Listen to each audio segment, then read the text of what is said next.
Amigos telespectadores da Rede Vida de Televisão e do programa Páginas Difíceis da Bíblia.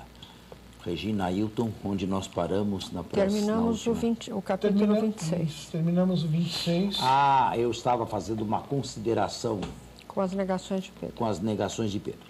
Agora, eu preciso terminar. Ninguém da primeira ou da segunda geração cristã inventaria uma coisa dessas a respeito de Pedro. Quando esses evangelhos foram escritos, Pedro já tinha morrido. Pedro já era considerado a grande coluna da igreja. E já tinha dado glória a Deus, morrendo mártir na colina do Vaticano, na perseguição de Nero. Como inventar uma coisa dessas de um superapóstolo, tão bem querido pelo cristianismo das origens e tão mencionado na Sagrada Escritura dos 12, de longe o mais mencionado? Por que inventar uma coisa destas? Portanto, de um lado, eu acredito que isto de fato aconteceu. Se uma, duas ou três é outra questão. Talvez aqui tenha, mais uma vez, escapado a regra dos três e uma única negação se tenha transformado em três. Em Marcos, ela é mais incisiva, mais dramática do que em Mateus, porque à medida em que nega, vai saindo e vai se distanciando de Jesus. Para Mateus, não tanto, nem tanto. Marcos trabalhou o texto com mais maestria. Agora, inventar uma coisa destas de Pedro, eu não acredito que tivessem coragem de fazê-lo no primeiro século. Eu dei a vocês, na semana passada, e ao telespectador, a motivação que eu acho mais pertinente. Um texto como este podia servir para muitos fracos, para muitos caídos, para muitos pecadores que não precisam se desesperar da misericórdia e da bondade de Deus. Basta que, ainda que seja apostasia, o pior pecado que pode existir, o pior pecado não é o sexo, é a apostasia, é abandonar mesmo, definitivamente. Basta que façam o que fez Pedro, saindo, chorou amargamente. E não desconfie da misericórdia e da bondade de Deus. Portanto, para mim, um texto absolutamente pastoral. Mais para aquela época do que para hoje. Mas para hoje também, não? Para hoje, misericórdia de Deus é... Para hoje para também. Hoje, ainda que eu pecasse como Pedro, eu não preciso, de forma nenhuma, desconfiar de Deus e desesperar de Deus. Eu posso virar santo. Certo? Bom, portanto, um texto pastoral. Acho que por causa disto, Marcos foi o primeiro... Pode entender como catequético também? Pode, perfeito, nesse sentido. Nesse sentido, quer dizer, é um encorajamento ao não desespero por parte de quem se tornou infiel à sua própria fé, à sua profissão de fé. E renegou o Mestre. E renegou Jesus. Certo? Então agora vamos. Jesus é conduzido à presença de Pilatos. Aí os subtítulos não são importantes, porque... É, verdade. Chegada a manhã, todos os chefes dos sacerdotes e os anciãos do povo convocaram um conselho contra Jesus a fim de levá-lo à morte. É isso que não se entendem, que não se entende. Se já tinham, há poucas horas antes, dito réu de morte, para que 3, 4, 5 horas depois se reunirem de novo para chegar ao mesmo veredicto? Porque o outro não era oficial. Mas este aqui também não se entende. No dia da Páscoa, para eles aqui, para esse evangelista aqui, no dia da Páscoa. Então, mas ele não pode entender aqui, seria alguma coisa oficial. Agora sim. Agora, diante de Pilatos, ele... Não estão diante de Pilatos ainda. Então, mas vai caminhando. Vai caminhar. Vai caminhando. Mas por que convocar novamente? João não tem isso. João não tem isso. Para João, ele foi de Getsemane levado à casa de Anás. Anás fez umas perguntas rápidas a ele e enviou a Caifás, que também se contentou com 2, 3 perguntas e o conduziu diretamente a Pilatos. Eu acredito que essa cronologia de João seja a melhor. É mesmo, logo em João, que ele é mais... Exatamente. Então, João não fala de uma condenação de Jesus na sua presença por parte do Sinédrio. Diz sim que o Sinédrio tomou uma decisão contra Jesus, mas não na presença dele e alguns dias antes. Então, aquela primeira que a gente teria lido teria sido a de Anás, agora Caifás, para depois Pilatos. Para João do Getsemane foi Anás. Também... Não, aqui não se falou de Anás, aqui diretamente a Caifás. Mas para o senhor seria isso? Para mim, eu sigo mais a orientação de João. De Getsemane foi Anás. Por que Anás? Não era ele sumo sacerdote mais, mas era influente. E certamente por detrás das colunas era o que supervisionava tudo. Era sogro de Caifás.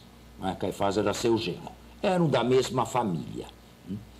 Anás o interrogou, como um delegado interroga aí na calada da noite um prisioneiro ali, um malfeitor ali que chega na delegacia, despachou a Caifás, que era o sumo sacerdote. Caifás também não fez muita coisa, sempre de acordo com João, e o entregou a Pilatos. Agora, para que isso tudo seja verdade, é preciso que a gente se concorde numa questão aqui.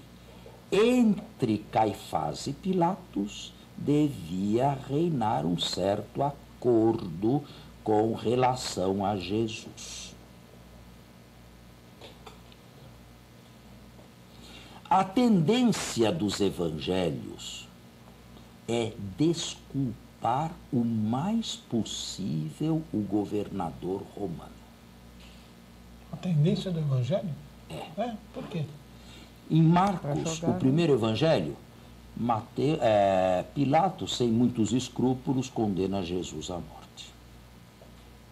Em Mateus, nós vamos ver, Pilatos não quer condenar Jesus à morte. Pilatos é o segundo a dizer que ele não tem culpa. E depois faz um gesto dramático, deuteronomista, um Pilatos deuteronomista, veja só, lava as mãos na frente da multidão, sou inocente deste sangue. Isto era o Deuteronômio que mandava os judeus fazerem quando se tratava de algum cadáver encontrado e não havia culpa por parte deles, no homicídio. Deveriam lavar as mãos. Um Pilatos deuteronomista. Em Lucas, Pilatos diz que vai castigá-lo, mas irá soltá-lo. E depois tenta mandá-lo para Herodes, que Herodes resolva a situação. Em João, Pilatos entra e sai 7 vezes para tentar convencer os judeus de que não havia culpa naquele homem. E saindo dos evangelhos, bom, temos que fazer um intervalo aqui. Já. Eu disse no primeiro bloco que há uma tendência dos evangelistas em desculpar progressivamente Pilatos e o governador romano. Se saímos dos evangelhos e entramos para os apócrifos, Pilatos se converteu ao cristianismo e existiu uma seita cristã que o canonizou, juntamente com a sua mulher, que teria recebido da tradição o nome de Cláudia Prócula. Agora, por que esta progressiva desculpa do governador romano, ou dos romanos, por parte já dos evangelhos? A meu ver, os evangelistas tinham que se ater com o Império Romano. E era, sobretudo Lucas, era de todo conveniente mostrar às autoridades romanas que o cristianismo não é uma religião subversiva, que o cristianismo não é uma religião que faça sombra a César, que os cristãos pagam o imposto a César, sim. O próprio Lucas mostra do começo ao fim, até nos Atos, esta obediência dos cristãos a César. José e Maria abre o Evangelho obedecendo a uma ordem do imperador, indo se recensear em Belém. Percebe? Há toda esta tendência, ao mesmo tempo carregando mais as tintas nos judeus. Este aqui, sobretudo, seu sangue caia sobre nós e sobre nossos filhos, a primeira e a segunda geração. A primeira geração a da condenação, a segunda a da destruição de Jerusalém. Mas isso temos que ver a seu tempo também, porque esta frase aqui causou um mal terrível aos judeus nos 20 séculos de cristianismo. Seu sangue caia sobre nós. Bem, mas vamos chegar a isso aí, vamos ver a seu tempo. Para mim, portanto, aqui simplesmente Mateus está retomando o fio da meada, depois de ter feito um parênteses para inserir algo que não precisava ser inserido, a negação de Pedro. Agora, vai inserir outra coisa que também não precisava ser inserida. E se não estivesse aqui, ninguém sentiria a falta. E é o final de Judas. Então vamos. Então Judas, que o entregara, vendo que Jesus fora condenado, sentiu remorsos e veio devolver aos chefes dos sacerdotes e aos anciãos as 30 moedas de prata, dizendo: pequei entregando um sangue inocente. Mas estes responderam: que temos nós com isso? O problema é teu. Ele, atirando as moedas no templo, retirou-se e foi enforcar-se. Vamos parar por aqui, porque aqui já tem muito o que ser dito. Se as autoridades estavam todas reunidas no Sinédrio, como é que Judas pôde encontrá-las no recinto do templo? Está meio desconexo aí. É. Segundo problema, Judas, sendo um leigo, podia entrar no recinto reservado aos sacerdotes? Ou jogou as moedas pelo muro? Talvez fosse, podemos conjecturar aí, talvez fosse conhecido, alguém o procurou para entregar Jesus, lá dentro já sabiam quem ele era, permitiram sua entrada. Bem, aqui tudo indica que morreu antes do próprio Jesus. Se enforcou antes, naquela mesma noite fatídica, tudo aconteceu. Notem vocês e o telespectador, é a primeira pessoa, por incrível que pareça, que vai declarar que o sangue de Jesus é sangue inocente. Pequei entregando sangue inocente. A segunda pessoa será Pilatos. Nada tenho a ver com o sangue deste homem. Sou inocente do sangue desse justo. A escuta da sua mulher, que mandou-lhe um conselho: não te envolvas com esse justo. Vamos ver a seu tempo. Mateus está aqui calcando a culpa nos verdadeiros culpados para ele. Nem Judas, nem Pilatos. Os judeus. As autoridades judaicas aqui. Agora, este texto aqui do enforcamento de Judas não condiz com o texto de Atos que nos escreve Lucas. Leia todo o texto aí, porque... Todo de novo? Não. Só Leia o o que final. você não leu. Vá até o fim. Os chefes dos sacerdotes, tomando as moedas, disseram: